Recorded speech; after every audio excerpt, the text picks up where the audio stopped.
Bourse d'études entièrement financée par une université turque. Alors les amis, dans cette vidéo, je reviens encore avec notre bourse d'études qui est entièrement financée pour le cycle licence, master et doctorat. C'est une bourse dont vous pouvez postuler facilement. Alors, c'est une bourse qui ouvre l'étude pour le cycle licence, master et doctorat. Donc, quel qu'en soit ton niveau scolaire, tu peux postuler. Si tu as obtenu ton baccalauréat peut-être cette année ou l'année passée, tu peux postuler. Donc, même si ça fait peut-être 4 ou 5 ans en arrière que tu as obtenu tes différents diplômes, tu peux postuler. Il n'y a pas de frais de candidature en fait.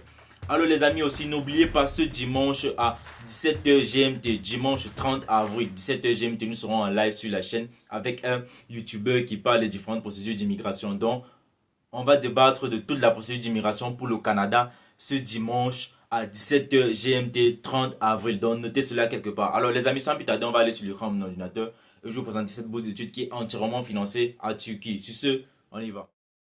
Alors les amis, nous sommes présentement devant l'écran de mon ordinateur. Je vais vous présenter cette bourse d'études là. Donc je vais vous donner tous les différents détails. Voici déjà le site de la bourse en question où est partagé toutes les différentes informations pour de la bourse. Alors on va commencer la lecture directement. C'est la bourse internationale de l'université de Bilkent 2023-2024 pour les étudiants internationaux. Donc quel qu'en soit le pays dans lequel tu te trouves, tu peux postuler pour cette bourse d'études. Alors, ça couvre les études pour le cycle, licence, master et doctorat. C'est une bourse d'études entièrement financée. Vous pouvez bien lire là sur l'écran. J'ai agrandi la taille vitesse des caractères en fait. Alors, on va aller directement sur les différents programmes dont vous pouvez postuler. À l'université de Berkane, on offre des bourses d'études dans de larges éventails de domaines. Il y a des facultés d'art, design, architecture, administration des affaires, l'économie, les sciences administratives et sociales, l'ingénierie. Donc ça sont les différentes facultés. Dans ces différentes facultés, il y a beaucoup de programmes. Lorsqu'on parle de l'ingénierie, il y a le génie mécanique, génie électrique, génie informatique. Donc il y a tellement de domaines en fait. Ici, il y a la science humaine et des lettres, la science, la musique, l'art, du spectacle, la technologie appliquée et la gestion. Donc il y a tellement de programmes. Ça, c'est juste les différentes facultés en fait. Alors, on va aller sur les différents, je crois bien, différents critères, des informations encore pour de la bourse. C'est l'université de Berkane. Tu peux postuler pour le cycle licence, master et doctorat. C'est une bourse d'études qui est entièrement financée. Dans la date limite, c'est le 12 juillet 2023. Donc, nous avons encore pratiquement presque 2 mois pour pouvoir postuler à cette bourse d'études. Donc, les amis, constituez bien vos différents dossiers avant d'aller postuler. Vous avez encore du temps. On va descendre pour pouvoir consulter encore les autres informations. Voici les différents avantages de la bourse. Qu'est-ce que la bourse couvre en fait? Alors on dit les bourses internationales de l'université de Berkane 2023 en moyenne couvrent les frais de scolarité complètes, donc tu ne payes pas la scolarité, une allocation mensuelle, une aide du logement, un total de 4500 TL. Le Turkish lira en fait, c'est ça qu'on appelle TL, c'est la monnaie utilisée en Turquie. Une assurance de santé privée, donc c'est l'université qui va vous faire l'assurance de santé. Un ordinateur portable, vous allez bénéficier d'un ordinateur portable gratuit. Les cartes de repas qui vont vous permettre d'accéder, de prendre des repas gratuits en fait. Aide au voyage une fois par an à un montant fixe déterminé annuellement pour assister à des événements scientifiques. Donc s'il y a peut-être des stages à l'étranger, vous allez faire peut-être des conférences. C'est cette aide-ci qui couvre cela en fait.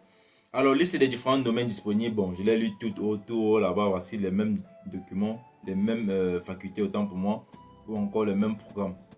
Je vous ai dit, ça ce sont les facultés. Dans ces différentes facultés, il y a plusieurs programmes en fait. Comme vous dire, il y a plusieurs filières. Alors, on va aller maintenant sur les différents critères d'éligibilité. Comment faire ou quels sont les différents critères pour être éligible. Alors, on dit pour postuler à une bourse internationale de premier cycle en Turquie, vous devez remplir les critères suivants. Je dis bien, ce sont les différents critères d'éligibilité pour le premier cycle. Donc, pour ceux qui postulent pour le cycle licence. Donc, pour ceux qui ont obtenu leur baccalauréat. Ça, ce sont les différents critères pour vous en fait. Alors, on dit citoyens de tous les pays, à part ceux de la Turquie, y compris, bon, ici, ils demandent aussi les citoyens turcs. Donc, même les citoyens turcs peuvent postuler en fait. Donc, tous les citoyens du monde et ceux aussi de la Turquie.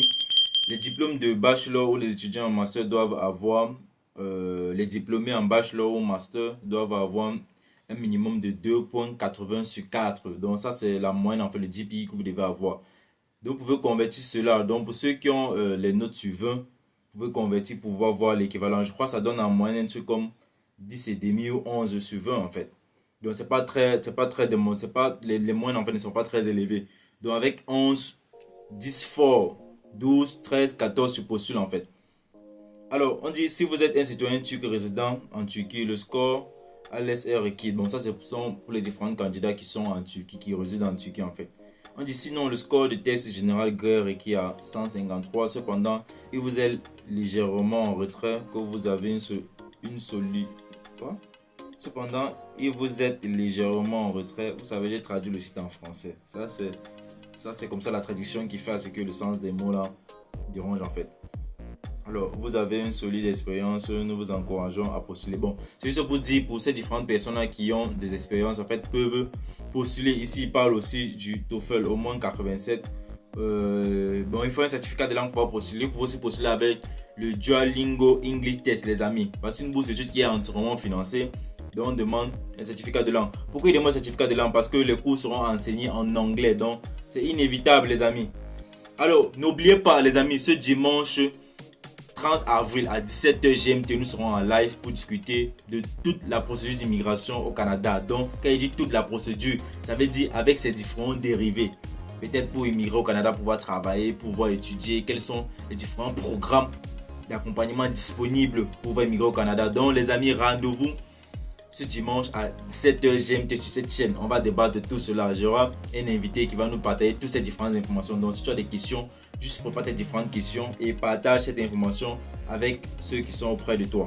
Alors, on va continuer les différentes lectures, les amis. Voici les différents documents requis. Ici, on demande un CV. Donc, tu dois avoir absolument ton CV, tes diplômes avec les relevés de notes et la transcription officielle, en fait, la traduction des différents documents en anglais. Ces différents documents ne sont pas en anglais. Une déclaration d'intention ou encore ce qu'on appelle lettre de motivation. 2 lettres de recommandation. Donc, ça peut être un enseignant, un encadreur, un professeur, quelle qu'en soit la personne, en fait, dont je viens de citer. La date limite, c'est le 12 juin 2023. Bon, la date ici, ils ont oublié de modifier. C'est le 12 juin 2023. On a vu cela en haut. Alors, comment faire la demande? On va aller directement sur le site. J'étais déjà sur le site tout à l'heure. On va aller directement sur le site. Je vais vous montrer les informations au cours du site, en fait. C'est la même chose qui affiche ici sur le site de l'université. Je vais vous mettre le lien de cette bourse d'études comme premier commentaire épinglé. Donc, tout à l'heure, allez dans la partie commentaire. Vous allez voir le premier commentaire épinglé. C'est le lien de cette bourse d'études-ci. Alors, voici les différentes informations encore sur le site. Vous voyez ici, la date limite, c'est toujours du 1er. La bourse a été ouverte depuis le 1er février et ça ferme le 12 juin 2023. Comment postuler? Pour pouvoir postuler, voici les différentes informations. Il faut déjà remplir ce qu'on appelle le formulaire d'application, Online Application Form. Pour pouvoir remplir ce formulaire, il faut créer un compte. Donc, vous allez créer d'abord votre compte pour pouvoir accéder au formulaire. Postuler à la bourse en question, en fait. Voici encore les différents documents dont il partage, les différentes informations et documents dont il partage au propos de la bourse. On dit Bulka University accept international qualification listed below and write a range of national qualification listed here. Bon, je vais traduire le site encore en français, même quand je n'aime pas trop traduire parce que ça change le sens de beaucoup de mots, en fait. Alors ici on dit l'université Bekan accepte des qualifications internationales énumérées ci-dessous et un large éventail de qualifications nationales énumérées ici pour étudier dans nos programmes de premier cycle. Ce sont les qualifications minimales requises pour postuler. Donc voici les différentes informations sur les qualifications.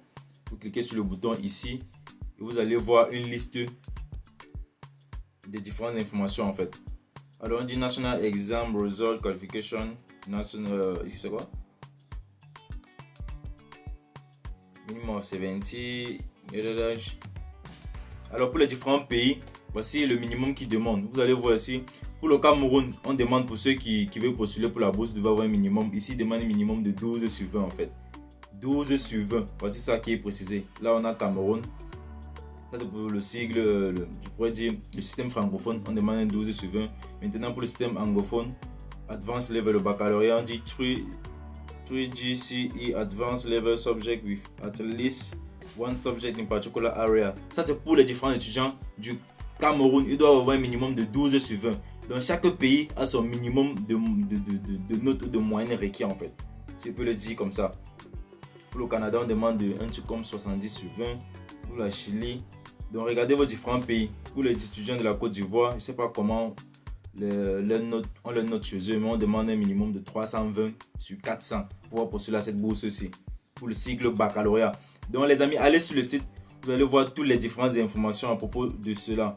Pour l'Éthiopie, c'est toujours en forme de pourcentage. Pour l'Égypte aussi, c'est la même chose, 80%, 80%. Il y a tous les pays, les amis, donc allez vérifier. Si vous ne voyez pas votre pays, si vous ne voyez pas peut-être la note de votre pays, en fait, écrivez directement à l'email de l'université. Écrivez directement à l'email de l'université pour pouvoir accéder à cet email. C'est assez très simple, je vais vous montrer cela. Vous venez juste en bas de la page là, vous descendez, vous venez juste en bas de la page. Voici même l'email ici, contact@bilken.edu.tia. Donc ça c'est l'email de l'université. Donc j'espère que vous comprenez très bien les choses les amis. Ce sont les différentes informations pour pouvoir postuler. Pour pouvoir postuler, il faut d'abord comprendre comment ça se passe, comment le programme se passe en fait. Donc vous allez sur le site, vous allez lire toutes ces différentes informations ici. Pour pouvoir postuler, il faut remplir l'application form en ligne. Pour pouvoir faire cela, il faut créer son compte. Alors ici, ça c'est à propos en fait des différents certificats, comme il parlait de certificat de langue. Donc si tu as ton certificat de langue, tu peux postuler. Si tu as aussi le Duolingo English Test, tu peux écrire à l'université pour qu'ils vérifient, pour qu'ils confirment que tu peux postuler avec cela. Et tu postules directement en fait. Alors les amis, ça c'était l'information que j'avais à vous partager. Cette bourse d'études entièrement financée en Turquie. Donc pour ceux qui veulent un accompagnement, vu qu'il y a encore assez de temps, on va postuler à cette bourse d'études. Juste contactez-moi. Allez dans la partie description de cette vidéo. Vous allez voir le lien du groupe WhatsApp. Et par ce groupe-là, vous pouvez m'écrire peut-être inbox en fait. Et je vais vous aider sur comment postuler pour cette bourse d'études. L'essentiel, c'est de bien constituer son dossier. Ce n'est pas aller de faire du n'importe quoi là-bas. Là. Alors les amis, on se donne rendez-vous ce dimanche à 17h GMT pour ce direct sur l'immigration au Canada. Sur ce, peace out.